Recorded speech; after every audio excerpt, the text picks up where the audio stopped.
देखिए, हम न्यायिक सेवा में हैं, जुडिशियल सर्विस में हैं। जुडिशियल सर्विस में रहते हुए मैंने 31 तारीख को अवकाश ग्रहण किया है।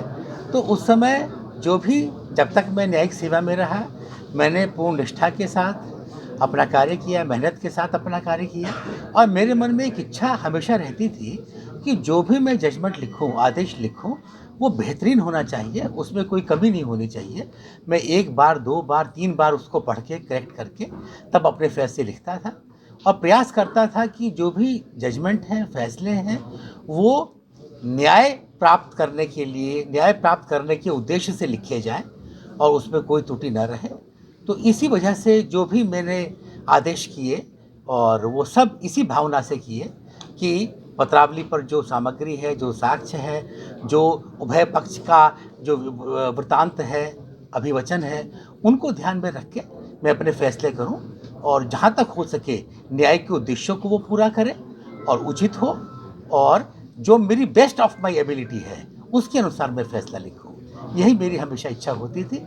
इसी उद्देश्य को पूरा करते हुए मेरे द्वारा जो भी आदेश किए गए, इसी उद्देश्य को पूरा करते हुए किए गए हैं। कि मैं को एक बात बताऊं, हमने कई बार अक्सर देखा है जो भी फैसला होता था, जिसके पक्ष में होता था वो तो प्रसन्न होता था और मुस्कुराता हुआ चला जाता था। जो भी फैसला किसी के खिलाफ गया उसको जो है एक प्रकार से आक्रोश रहता था कि हमारे खिलाफ हो गया।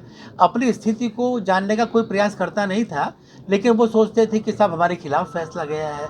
तो ये हमने हर एक प्रत्येक मैटर में देखा, जिसके खिलाफ फैसला होता था वो कई बार तो कुछ लोग यहाँ तक कर देते हैं कि भाई उसका पब्लिकली विरोध करना शुरू कर देते हैं, फला है। लेकिन ये मैं आपको विश्वास दिलाता हूँ कि जो भी फैसले हम लोगों के द्वारा, न्यायिक अधिकारियों के द्वारा, जजेस के द्वारा किए जाते हैं, वो न्याय के उद्देश्यों को पूरा करने के लिए दिए जाते हैं और पत्रावली पर उपलब्ध सामग्री के आधार पर दिए जाते हैं। उसके अलावा और लेश मात्र भी कोई अन्य कंसिडरेशन नहीं रहता है, आपको बता दूँ। सर, कार्यकाल के अंतिम दिन जिस तरीके से आपने जो फैसला दिया इसको लेके, मुस्लिम पक्ष लगातार इस पर आपत्ति करता रहा कि 1 हफ्ते का समय अगर दिया गया था तो ये अंतिम दिन आपने जो दिया, ये बड़ा सुप्रश्चित लगा है कि ये पहले भी वो दिया जा सकता था। भाई उसकी बात तो यह है कि वो सब काम ड्यू कोर्स में होते रहे। जो एप्लीकेशन हमारे पास जब जब आती रही है तब तब हम उसको सुन के आदेश करते हैं। दोनों पक्षों को सुनकर जो भी विधि के अनुसार है वो आदेश पारित किया गया है। जिस समय मेरे पास कोई भी एप्लीकेशन सुनवाई के लिए आती है तभी मैं उसको सुन के उस पर आदेश कर सकता हूँ, उससे पहले कैसे आदेश कर सकता हूँ। तो जब भी मेरे सामने कोई प्रार्थना पत्र आया तभी मैंने सुना, उभय पक्ष को सुनकर और अपने विवेक का प्रयोग करते हुए न्याय की अवधारणा को ध्यान में रख के आदेश किया गया है।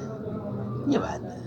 सर, तमाम फैसला आपने दिया सर, मतलब ये लास्ट फैसला देने में कैसा लगा आपको, मतलब ज्ञान वापी को लेके? मैंने आपको बताया ना कि हम लोग जो है ये इसको डिस्ट्रिब्यूश मैंने अलग से कभी नहीं किया। जो भी फैसले हमने किए, मैंने बताया आपको, जो भी फैसले किए सब अपनी बेस्ट एबिलिटी के अनुसार और ये ध्यान में रखते हुए कि वो न्याय के उद्देश्यों को पूरा करने के लिए किए जाए। इसके अलावा मेरे मन में और कोई बात नहीं आई कभी भी। सभी फैसलों को करते हुए यही भाव आता था कि अपना एक उचित न्यायपूर्ण फैसला दूँ जिसमें कोई त्रुटि न रहे अपने हिसाब से।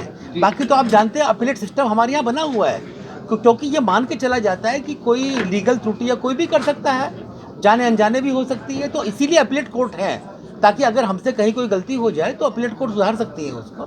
लेकिन इतना मैं कह सकता हूँ कि मैंने जो भी किया वो अपनी बेस्ट ऑफ माई एबिलिटी किया, मैंने सब चीज़ों को देख के, इतना कह सकते हैं। आपके सम्मान, आपकी जानकारी में अभी तक का सबसे बेहतरीन आपका फैसला कौन सा रहा आपके जीवन काल का? मेरे जीवन के बहुत सारे फैसले रहे, मैं उसको अलग से डिस्ट्रीब्यूट नहीं कर पाऊंगा कौन सा अच्छा था कौन सा खराब था।